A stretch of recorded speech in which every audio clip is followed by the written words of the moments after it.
सबसे पहले तो आदरणीय प्रधानमंत्री जी का जो मूल मंत्र है हमारा सबका साथ सबका विकास, उनका ये मंत्र मुझे लगता है पूर्ण रूप से बिहार के युवा ने, बिहार की महिला ने और बिहार के हर उस व्यक्ति ने जो बिहार का मूलता है उसने माना।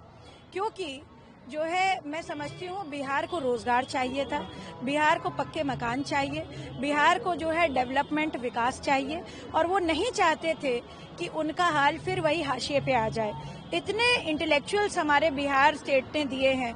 आप यूपीएससी की सर्विसेज उठा लीजिए, आप जो है बड़े डॉक्टर्स उठा लीजिए, बड़े साइंटिस्ट उठा लीजिए।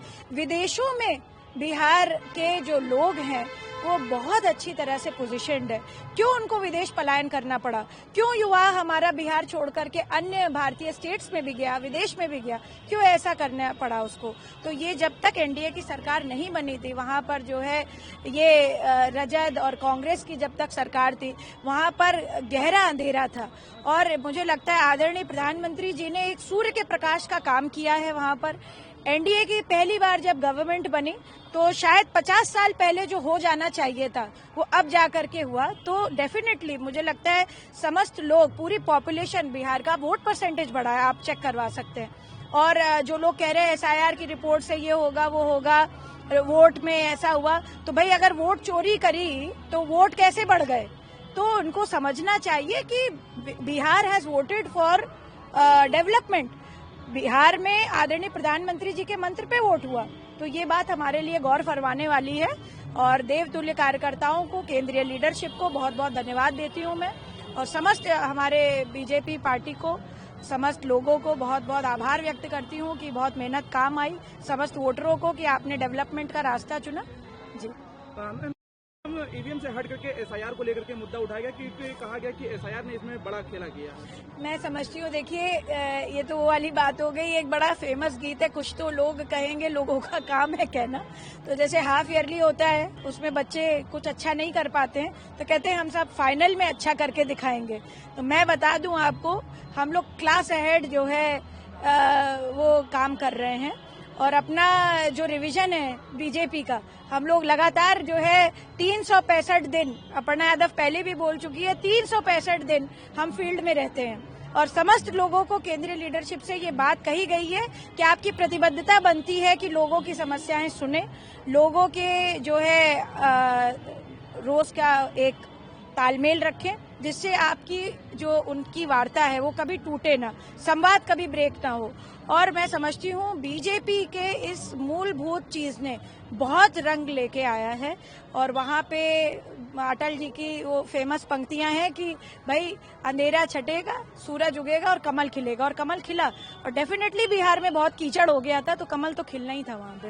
मैम, जिस तरीके से अखिलेश यादव जी कह रहे हैं लागू किया गया, लेकिन वहां पर अब पीडीए प्रहरी लागू किया जाएगा क्योंकि जिस तरीके से सीसीटीवी काम करता है उसी तरह से पीडीए प्रहरी काम करेगा और एसआईआर पे पूरी तरीके से निगाह रखेगा। देखिए, ये बात कहना मुझे नहीं लगता है कि उचित है।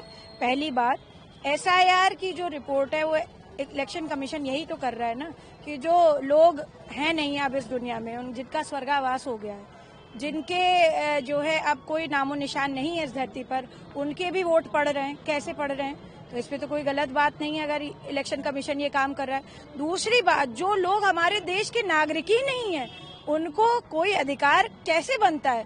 जब यही चीज जापान में जापान की प्राइम मिनिस्टर ओथ लेकर के करती है तो उसके लिए यही विपक्षी दल बड़ा ताली बजाता है। जब यही चीज अमेरिका करता है तो विपक्षी दल बहुत ताली बजाता है। अरे भाई, ये दोहरी राजनीति क्यों?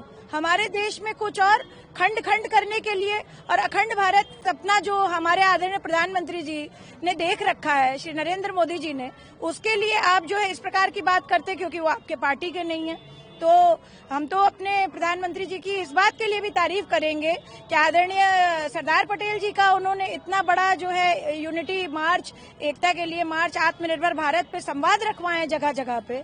इतना बड़े हृदय के हैं कि वो थे वो कांग्रेस पार्टी से, मगर बीजेपी आज उनको सेलिब्रेट कर रही है।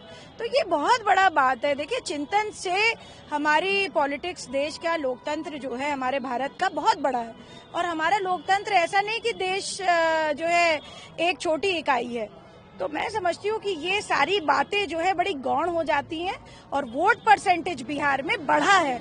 अगर एसआईआर की रिपोर्ट हुई या जो भी वोट चोरी का इल्जाम लगा रहे तो वोट कैसे बढ़े? ये भी तो देखना चाहिए। आप लोग वरिष्ठ पत्रकार, आप लोग को खुद पता है, पूरा डिटेल है, पूरी एनालिटिक्स है, उसमें बीजेपी क्या कर लेगी या कोई XYZ क्या कर लेगा। ये तो आंकड़े बता रहे हैं कि वोट बढ़े हैं, तो कहाँ से वोट चोरी हो गई। तो इसका मतलब है हम लोगों ने उन लोगों की छटाई जरूर करवाई गई है जो लोग, जिन लोगों का स्वर्गावास हो गया है, जो लोग हमारे देश के नहीं थे। और ऐसे देश विरोधी बात का समर्थन करना भी राष्ट्रद्रोह है। लोकसभा प्रतिपक्ष, लेकिन जो प्रदर्शन रहा बिहार में, उसमें सीटें जिस तरीके से उनकी कम आई हैं, इसको लेकर के किस तरीके से देख रहे हैं? राहुल जी का तो वो हाल है कि खिसियानी बिल्ली खम्बा नोचे, पहली बात। और दूसरी जो है, आज जिसमें पूरे शहरों का भ्रमण करते हुए वो खुद भाग गए विदेश, तो ऐसा आदमी क्या देश में राजनीति करेगा। जब इतना इम्पोर्टेंट आपकी पार्टी के लिए इलेक्शन का रिजल्ट आ रहा था, आप अपने लोगों के बीच में नहीं है, आप विदेश में मौज कर रहे हैं, तो ऐसा आप क्या करने गए हैं। तो उनको मैं तो सलाह दूंगी कि वो विदेश में ही रहें, खुश रहेंगे। आज एक कैबिनेट बैठक हुई है, उस कैबिनेट बैठक में दिल्ली ब्लास्ट को लेकर के जो है निंदा प्रस्ताव रखा गया है, इसको किस तरीके से देख रही हैं? क्या निंदा प्रस्ताव रखा? देखिए, मैं बस इतना कहूंगी कि आदरणीय गृह मंत्री श्री अमित शाह जी बहुत संजीदे रूप से इस पे जो है काम कर रहे हैं। समस्त हमारी भारत की जो एजेंसी हैं, फोर्सेस हैं, वो इस पे तहकीकात में लगी हुई हैं। काफ़ी लोग इस पे पकड़े भी गए हैं और हमारी स्वास्थ्य सेवा की जो टीम है वो भी बहुत अच्छे रूप से जो है उन घायल लोगों का टेक केयर कर रही है। बाकी प्रधानमंत्री जी भी तुरंत मिलने गए थे जैसे ही वो अपने दौरे से वापस आए थे। और इस प्रकार का जो प्रस्ताव है, इस तरीके की बातें हैं, ये सब अपना रोजमर्रे की बातें हैं, परंतु जो है हमारे पार्टी की जो लीडरशिप है और केंद्रीय लीडरशिप है, उन लोगों ने बहुत ध्यान दिया है। सवाल यह है कि वाली हुई, उसको पहले भी रोका जा सकता था, लेकिन आखिर जो फेलियर है वो फेलियर बना। अब आप ये बताइए कि सुरक्षा एजेंसी की बात करें तो उनके टर्म में भी ऐसी बहुत सारी बातें हुई जो कि सुरक्षा एजेंसी को उसकी सूत्र मिल गए थे, क्या वो इस बात पे कर पाए।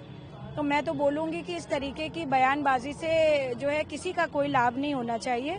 हमें बस इतना बात याद रखनी है कि आदरणीय प्रधानमंत्री श्री नरेंद्र मोदी जी ने ये बात कह दी थी अपनी हर पब्लिक मुझे लगता है रैलीज में कि इंडिया स्टैंड्स अगेंस्ट टेररिज्म। हम ऐसे भारत के युग में हैं जहां पर हम किसी प्रकार का आतंकवाद नहीं बर्दाश्त करेंगे। और आदरणीय प्रधानमंत्री जी ने साफ शब्दों में जब ऑपरेशन सिंदूर का भी जो है स्टार्ट किया था, तो उन्होंने बहुत साफ विश्व को मैसेज देने का काम किया था कि हम, भारत अब उस स्थिति में नहीं है कि किसी भी बड़े देश से डरे। तो हम बिल्कुल अगेंस्ट में हैं और मैं भी भारतीय हूँ, मुझे भी बहुत दुख हुआ वहाँ पर जिन लोगों को चोट लगी, घायल हुए, परंतु मैं भी इस बात से बहुत आहत हूँ। परंतु मैं ये नहीं कह रही हूँ कि इसमें सिर्फ जांच एजेंसीज की गलती थी। इसमें जो है जो लोग आए, कैसे आए, उसमें तहकीकात का विषय है ये, और उनको जो है छोड़ा नहीं जाएगा।